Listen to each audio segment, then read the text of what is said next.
خدائے عالم بلند و برتر کے حبیب رحمت للعالمین ختم المرسلین حضرت محمد مصطفیٰ صلی اللہ علیہ وآلہ وسلم کے نواسے امام عالی مقام حضرت علی المرتضیٰ کرم اللہ وجہہ اور جگر گوشہ رسول حضرت فاطمہ الزہرا خاتون جنت کے بڑے فرزند ارجمند حضرت حسن رضی اللہ تعالیٰ عنہ مجتبیٰ کی لڑی سے ایک اولیاء اللہ مرد مومن و کامل صاحب علم معلم اور مبلغ سید علی بن عثمان کا ذکر کریں گے۔ آپ نیک سیرت اور شرافت کے پیکر سادات خاندان کے چشم و چراغ تھے۔ آپ کا اسم مبارک علی، کنیت ابو الحسن اور لقب حضرت داتا گنج بخش رحمت اللہ علیہ ہے۔ آپ رحمت اللہ علیہ نجیب الطرفین یعنی حسنی حسینی سید ہیں۔ آپ افغانستان کے شہر غزنی میں ایک بستی حجویر میں 1019 عیسوی میں پیدا ہوئے۔ اپنے مرشد کے حکم پر 1039 عیسوی میں لاہور تشریف لائے۔ اس وقت لاہور کا نام لوہانور تھا۔ لاہور آنے کا مقصد دین اسلام کی شمع کو مزید روشن کرنا تھا۔ آپ نے ایک اونچے ٹیلے پر قیام فرمایا اور اپنے ذاتی خرچ سے ایک مسجد تعمیر کی اور تبلیغ، درس و تدریس کا سلسلہ جاری کیا۔ آپ کی تبلیغی کاوشوں کے سبب جلد ہی لاہور کے دیگر علاقہ جات، دیگر شہروں، پورے صوبہ پنجاب اور رفتہ رفتہ پورے ہندوستان کے عوام دارہ اسلام میں داخل ہوتے گئے۔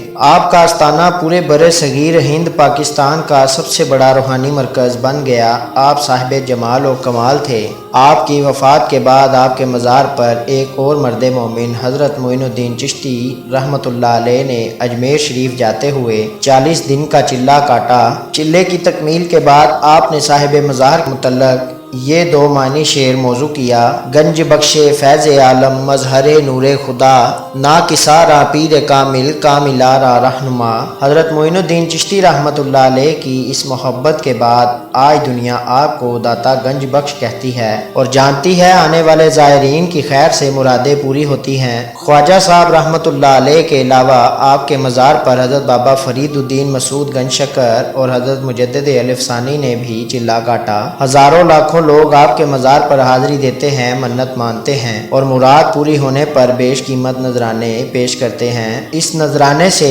آپ کا روزانہ لنگر جاری رہتا ہے اور لنگر سے ایک بہت بڑی تعداد فیض یاب ہوتی ہے۔ آپ کے مزار کا گنبد بھی مراد پوری ہونے پر نور محمد سادو نے بنوایا۔ جہاں آج آپ کا مزار اقدس ہے، اس وقت یہ جگہ دریائے راوی کے کنارے تھی۔ آپ اس جگہ قیام پذیر ہوئے اور سادہ سی مسجد و مدرسہ پر مشتمل خانقاہ کی بنیاد رکھی۔ آپ نے مسجد کا رخ بالکل مغرب کی بجائے مائل بجنوب رکھا تو لاہور کے علماء معترض ہوئے۔ آپ نے ان کو مدعو فرمایا اور کہا کہ ایک ساتھ کے لیے آنکھیں بند کریں۔ پھر آپ نے ایسی توجہ فرمائی کہ سب حجابات اٹھ گئے۔ سب نے دیکھا خانہ کعبہ سامنے ہے اور مسجد بالکل صحیح رخ پر ہے۔ آپ کی بنوائی ہوئی مسجد میں وقتاً فوقتاً توسیع ہوتی رہی۔ اب اس مسجد میں بیک وقت 50,000 افراد نماز ادا کر سکتے ہیں۔ آپ کے کمال و جمال، محبت و شفقت کی تاثیر اس سے عیاں ہوگی کہ آپ کے مزار پر ہندو اور سکھ بھی حاضری دیتے ہیں اور اپنی مرادوں کی تکمیل کے لیے دعا گو ہوتے ہیں۔ پاکستان کے تمام طبقات اور سیاسی حزب اقتدار اور حزب اختلاف دونوں کے رہنما آپ کے مزار پر حاضری دینا اپنے فرضی منصبی سمجھتے ہیں۔ آپ نے اپنی حیات میں تبلیغ دین کے علاوہ 11 کتب تصنیف کی۔ ان کتب کا نام کشف المحجوب، دیوان شاعر، کتاب فاو بقا، کاشل اسرار، الریا بحقوق اللہ، کتاب البیان، نحل الکلاب، منہاج الدین، ایمان بالفرق وغیرہ وغیرہ۔ اب صرف تصوف کی مایا ناز تصنیف کشف المحجوب اور کاشل اسرار اردو ترجمے میں موجود ہے۔ آپ نے فرمایا کہ بندے کے لیے سب چیزوں سے مشکل خداوند تعالیٰ کی پہچان ہے۔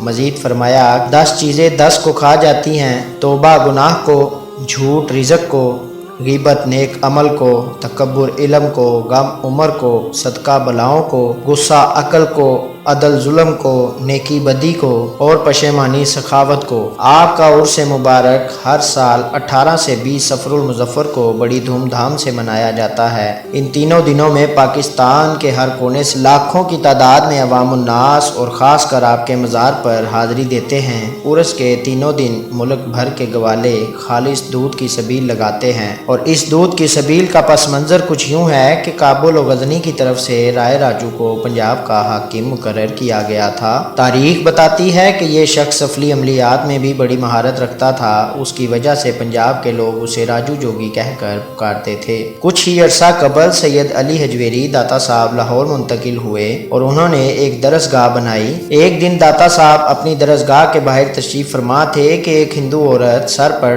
دودھ کا مٹکا اٹھائے ہوئے سامنے سے گزری۔ آپ نے اسے مخاطب کر کے فرمایا، اگر تم یہ دودھ ہمارے ہاتھ فروخت کرو گی تو اللہ تعالیٰ کے فضل سے تمہاری گائیں بہت سارا دودھ دیں گی اور ان کی صحت پر بھی خراب اثر نہیں پڑے گا۔ بابا، ہم یہ دودھ راجو کو دینے پر مجبور ہیں۔ عورت نے معذرت کرتے ہوئے کہا، اگر ہم راجو کو دودھ نہ دیں تو ہمارے جانوروں کے تھنوں سے دودھ کے بجائے خون نکلتا ہے۔ حضرت سید علی حجویری رحمۃ اللہ علیہ نے فرمایا، انشاءاللہ اب ایسا نہیں ہوگا، تم تجربہ کر کے دیکھ لو۔ وہ عورت داتا صاحب کی شخصیت سے متاثر ہو کے اس نے دودھ کا مٹکا آپ کے حوالے کر دیا۔ آپ نے دودھ کی قیمت ادا کر دی، تھوڑا سا دودھ پیا اور باقی دریا میں ڈال دیا۔ عورت نے شام کے وقت جب اپنے جانوروں کو دوہا تو حیرت انگیز طور پر گھر کے سارے برتن بھر گئے اور گایوں کے تھنوں میں دودھ پھر بھی ختم نہ ہوا۔ پھر یہ خبر آنن فانن قرب و جوار کے دیہاتوں میں پھیل گئی۔ غریب لوگ دور دراز کے علاقوں سے دودھ لے کر حضرت داتا گنج بخش کی خدمت میں حاضر ہوئے۔ آپ تھوڑا سا دودھ پی لیتے اور باقی دریا میں ڈلوا دیتے۔ جب وہ دیہاتی دوبارہ اپنے جانوروں کو دھاتے تو ایسا لگتا کہ جیسے بھینسوں اور گایوں کے تھنوں سے دودھ کی آبشاریں ابل رہی ہیں۔ نتیجتاً لاہور کے تمام گوالوں نے رائے راجو کو دودھ دینا بند کر دیا۔ آخرکار پنجاب کا حاکم حضرت علی حجویری رحمۃ اللہ علیہ کی خدمت میں آیا اور انتہائی ناخوشگوار لہجے میں کہنے لگا، تم نے میرا دودھ تو بند کر دیا، اب کوئی اور کمال دکھاؤ۔ حضرت سید علی حجویری نے مسکراتے ہوئے فرمایا، میں کوئی جادوگر نہیں ہوں کہ تمہیں شعبدے دکھاؤں، میں تو اتنا حقیر اور عاجز ہوں کہ اپنے ارادے سے اپنے ہاتھ کو بھی جنبش نہیں دے سکتا۔ حضرت داتا گنج بخش رحمۃ اللہ علیہ نے یہ فرمایا، یہ سب کچھ اسی کے حکم سے ہو رہا ہے جو مالک الملک ہے، عبادت کے لائق ہے اور اپنی ذات میں واحد ہے۔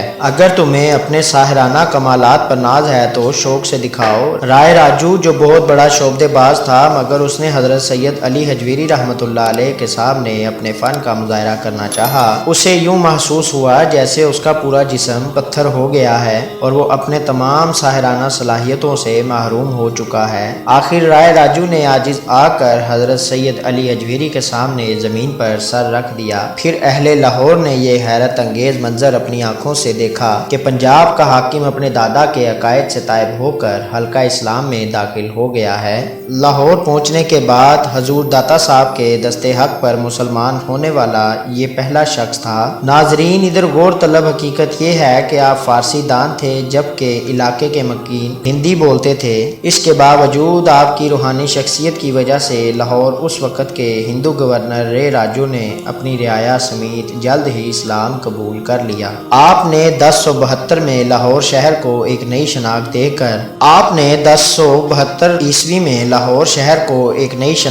کر داتا کی نگری لاہور میں ہی وصال فرمایا۔ اللہ کریم ہم سب کو ان بزرگوں کے فیضان سے فیض یاب اور دین متین پر چلنے کی استقامت عطا فرمائے، آمین ثم آمین۔